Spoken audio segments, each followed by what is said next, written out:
Hey there, it's Susan Pierce Thompson, and welcome to the weekly vlog. It is Wednesday, July 17th. I'm shooting this just after lunch and the family reunion, the 4th annual Brightline Eating family reunion, just finished. It's pretty great. We had over 400 people here in beautiful Paradise Point, San Diego, which is where I am right now, in a little cubbied off director's room off the conference center. My team's waiting for me right now to go do a team debrief. Sessions were great. There were highs, there were lows, there was connections, there was lively bits, there were really deep bits. The box set concert was amazing, as always. Lyndon went for the first time, and she was like, "You guys are so good. I loved that." We're like, "How have you never been to the box set concert? This is your 4th year." She's like, "I know." The dance was so fun.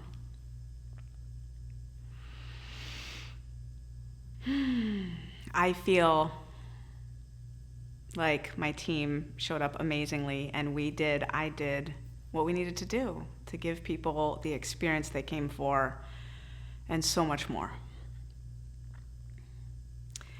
And I feel really tender and somber right now.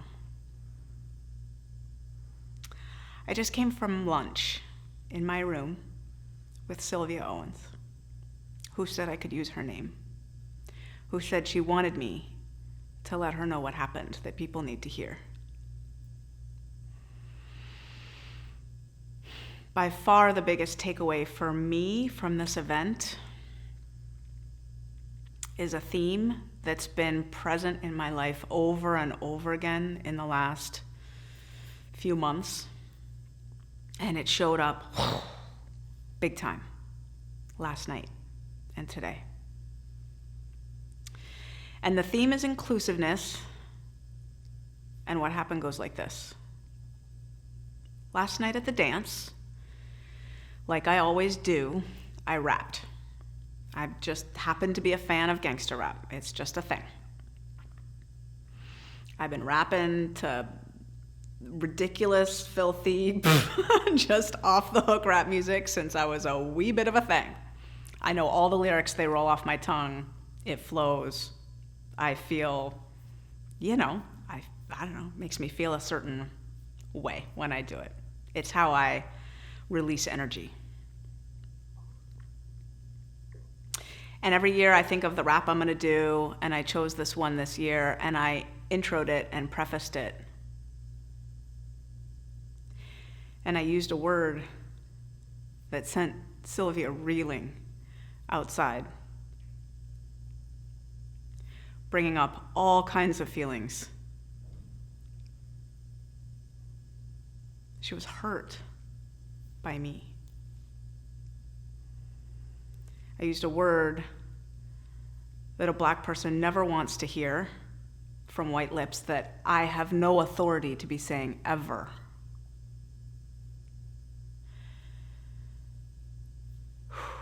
And I got that last night, and from her. And I texted her this morning, because my team is really sensitive if someone's not having a good experience, and it was noticed that she was not okay last night. Today she was like, "How did you text me this morning? Like, well, how did that happen?" And I'm like, "I don't know, but I think someone noticed, and I think, you're here in our fold." So I texted her this morning, and we just had lunch. I'm so grateful she was willing to meet me for lunch. I apologized from stage this morning. I am committing to getting support and guidance and education outside of Brightline Eating for myself. Because as I look around Brightline Eating, as I looked through the faces of the room here, beautiful faces, loving eyes, and individuals who together are not representative of our larger society. The biggest gap numerically is, where are the men? Next, where are the people of color? And I'm not sure, some differences are more visible than others.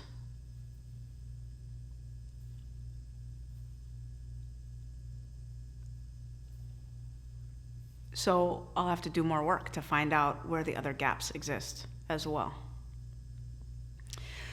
But if those numbers aren't representative, it says something about me. It says something about Bright Line Eating. It says something about that difference between thinking, oh, we're inviting them, anyone can come, and we're going the extra mile to be inclusive.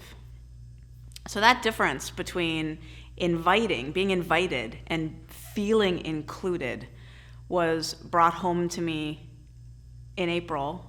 I was an event where a woman named Trudy LeBron spoke. Trudi LeBron. Trudy LeBron spoke. And she shared, it's a distinction that we need to know. The distinction between saying that everyone's invited and actually making people feel like you are including them. In a Bright Line Eating context, it looks like this. Someone can invite me to lunch, and if I show up and what they're serving is pasta and dessert for lunch, which is a legit lunch in a lot of people's world, I literally have nothing to eat.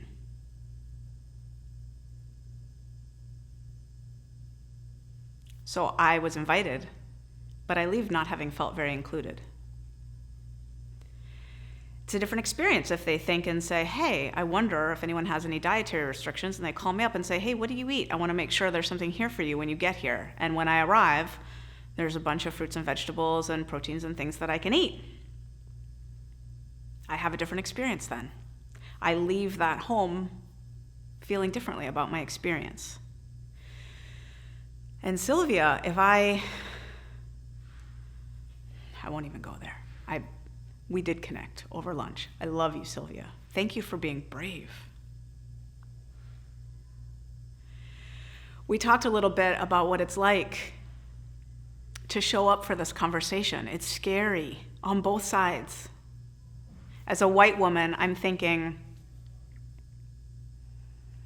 I don't want to say anything that hurts anybody, and I don't want to say anything that makes me look racist. I don't want to say anything that makes me look ignorant. I don't want to say the wrong thing.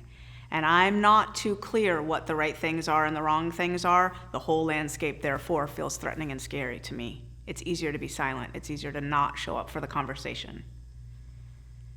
And because I'm privileged in this way, I can just surround myself with environments where I don't have to have that conversation. That's what privilege means. One of the things that privilege means.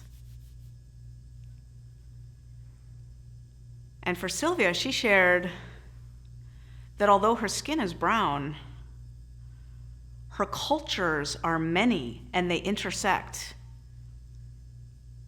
And so she goes through life constantly being reminded that she's not quite a fit here, nor there, nor there. Her culture is mainly mainstream American, but because of her brown skin, she experiences all the little ways that she gets seen differently. But when she tries to fit in with the Black community, she's not really urban, not really gangsta, not really, and so many other ways where the cultural fit doesn't quite line up. And last night, I made her feel other.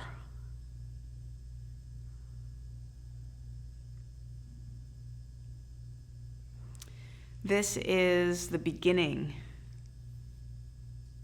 of a very long conversation in Bright Line Eating about inclusiveness.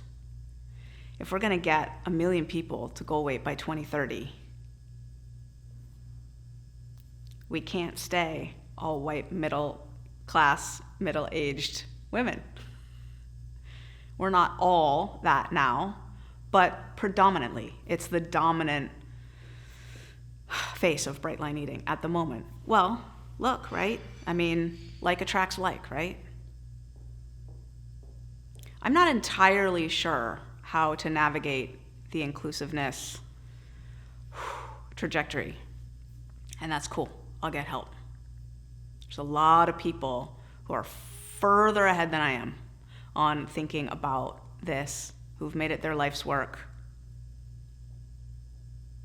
And I'm letting you know that I'm gonna get support first, and then we're gonna start to look at how do we broaden the lunch table experience so that everyone who comes here feels like they were thought of in advance, that they are truly included and welcomed, that their needs and concerns are being cared for, and that they are welcomed here. Because what we share in Bright Line Eating is this self-same experience with the food, the weight, trying to lose it, not being able to, finding this path of clear boundaries and structure around our food, and adopting not just a specific way of eating, but all of the things around it that make Bright Line Eating special. The daily regimen, morning rituals, nighttime rituals, the ways of tracking it, the buddies and the mastermind groups, the support structures, the parts work, a shared language. We have a community here. And we also come from different cultures.